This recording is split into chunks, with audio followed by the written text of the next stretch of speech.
বন্ধ করেন কেন আপনি এখানে আপনি বন্ধ করেন পাবলিক প্লেস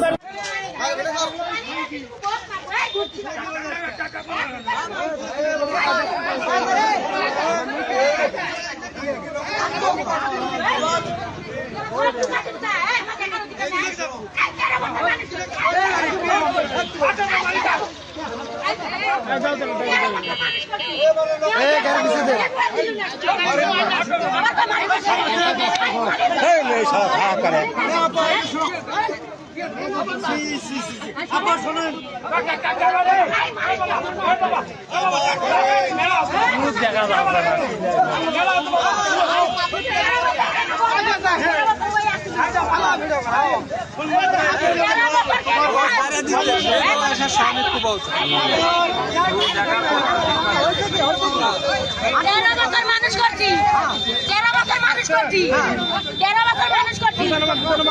6 মাস হলো খলক লিয়ে গেছে ক্যামেরা বন্ধ করেন ক্যামেরা বন্ধ করেন কেন আপনি এখানে আপনি পাবলিক প্লেস আপনি এটা পাবলিক প্লেস আপনি কেন আমাকে এটা পাবলিক প্লেস আমি কথা কই শুনলে ভালো কাছে আচ্ছা বলেন মানুষ করছি 6 মাস হলো ছিল 6 মাস হলো লিয়া দাও মেয়ের মারে 14 বছর মেয়ের আমি দেখতে আইছি ওই আমার দেখা করাইনি লুকায় রাখছে কেমন লুকায় রাখছে আমার কি দেখার অধিকার নাই না লুকা ছুঁয়েছে যাই হোক আপনি যে কাজটা করছেন না এটা কিন্তু পাবলিক প্লেস আপনি হলো গ্রামে করতে পারতেন কিন্তু বাইরে করে আমি গ্রামে গেছিলাম দেখার লাগে ভালো করে আপনার এটা ঠিক হয়নি পাবলিক প্লেস এটা একটা পাবলিক আমার প্লেস দেখা করাইনি হয়েছে নাকি কোন আপনার সাথে আমার বিয়ে হয়েছিল ঠিক আছে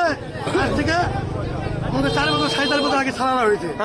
উনি আগে স্বামী তালাক করছে উনি আমার ভাত খাবি না আমার গাড়ির মধ্যে লেগে তোমাকে 4-5 বছর ছুটলো সে আমার থেকে আমার ব্যবহার করছে এক কথা ব্যবহার করে ছুড়ে ফেলে দিতে যে আমার ভালো লাগেনি দিয়ে আমাকে ভালো লাগেনি আচ্ছা শুনে আমার ব্যবহার করে ফেলে দিতে উনি আগে বিয়ে হয়েছিল উনি আগে বিয়ে হওয়ার পরে সেখানে ওরা হয়নি আর অভ্যাসটা কি ঢাকা শহর থাকে তখন প্রশ্নটা হলো উনি বিয়ে করছে আগে উনি ঢাকার থাক যেখানে সেখানে থাক আমার ছেলেকে রাখা কোনো যাবে কিছু আমার ছেলেকে রাখা যাবে কিছু আচ্ছা যাক একবার কিন্তু ফেলে চলে গেছে সেখানে তোরা পোলা আছে সেখানটা আমি নিয়ে আসছি নিয়ে পর আমার ছুটি সে আগে আমি ভর্তি করে দেয়নি ভাই ভর্তি করে না আমি আগে আব্বা দেখি উনি করছে কি মাপ দিয়ে বাড়বে যার কথা 8 দিনকার জন্য থাক 8 দিনকার জন্য থাক 8 দিনকার তাকে ষোলক টান দিলে না 1.5 বছর লেগে ষোলক আটকাচ্ছে তার মানে আপনি আর শোলক দেখাচ্ছেন না এই তো শোনেন আগে তারপরে নিয়ে গেল নিয়ে যাওয়ার পর আবার 1.5 বছর পরে আশা করলো কি আবার 2 জায়গায় বিয়ে হয়েছিল না সে জায়গা আবার গিয়েছিল সে জায়গা আবার যাওয়ার পরে পরে আবার ওনার ভাই সাহায্যে ভাইরা কয় তো ছোল কিন্তু আমার বাড়িতে আছে তার কি করবো পরে দ্বিতীয়বার আমি আবার ছোলক আমি লিয়ে আসছি লিয়ে আনার পরে 1.5-2 মাস ছোয়ার পরে এই মালটির সাথে ভর্তি কাটিছি মায়ের মাথার ঘাম পাওয়ার ফেলে আমি কামাই করে খেলে লেখাপড়া করা হচ্ছে না তাহলে আমার সমস্যাটা কোন জায়গা আর সমস্যাটা কোন জায়গা মারলো কিছু তাহলে ওই মারটা কিছু উনি যে ঢাকার থেকে আসছে সে কথা আমার বাড়িতে নাই ছোলকে তো বগুড়া বেড়াতে উনি কালকে ঢাকার থেকে আসছে ওই আমার মেয়েও কিন্তু কাল বেড়াতে গেছে আজকে আমার শোল নাই তার সাথে এখানে শুনলো কিন্তু শোনার পরেও তারপরে কিন্তু শোল না মায়ের সাথে গন্ডগোল করে কিন্তু আমার মায়ের সাথে গন্ডগোল করে আমি আর হাত তুলে নি সবাই দেখতে হাত তুলছি আমি ইচ্ছা করে পিছাতে পার না ওই কাঠ কেন হচ্ছে কি আছে ওরকে 2 মাস পিছাতে আসা পর্যন্ত আমি জীবন শেষ করে আমি মারছি এই বাকি 2 নম্বর বুঝলেন